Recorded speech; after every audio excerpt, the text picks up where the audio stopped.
This is why you got to stay on top of 2-second lean and why we're continuously doing this every day.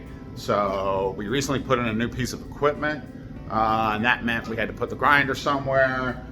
We had to move this shelving. We had to move the vacuum cleaner, and we just piled it up here for some reason. I'm not entirely sure why. Now we got to find homes for them. It's going to be part of a new project next week. And more of the same. We got the new follow rest, the new collet holder, and I'm not even sure what those parts are down there. But again, this is why you got to stay on top of 2-second lean. Can't let the shop drift into anarchy, which, trust me, we've been there. I think we've all been there. So again, this is going to be looked at next week, and we'll be showing you how we've cleaned it all up. I talked to the guys in the shop, and they do not want to be in the video. They're looking at me like I'm a total crackpot. But anyhow, then we're picking Todd's here because this is the easiest to get to. He's gone through and laid out all his tools very neatly, so obviously you can find them. There's no more scrounging around his desk, right, Todd? Do you remember that scrounging around your desk, buddy? Yeah. So now a lot less time for the different tools we need to get the stuff done. All right, looks like I'm having selfie stick problems, but that's something else entirely. So another favorite area of mine is screws, nuts, and bolts. So we basically had these all over the shop, multiple different places. Now we've got them all labeled, all with their own bin.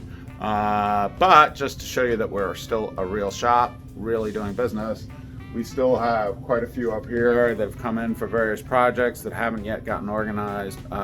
Again, lean is something you have to stay on top of, and it's something that we're continuously working on. Here's another one. I don't know if you can see it with my face, but all these cartons up here are all labeled, and they've all been reviewed to see if we still need them. If we haven't needed them, we threw them out. When we began this lean process, we just really threw out dumpsters worth of stuff. It was unbelievable. I mean, this shop has been in operation now 20-30 years, and the amount of accumulated detritus was just amazing.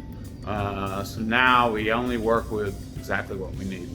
Thank you for taking the time to watch. There you have it, a bit of a lean tour of our shop. As you can tell, we still have projects going. This is continuous improvement. We're never going to be done with this. We believe in lean. It's been a fantastic experience for the entire shop in general.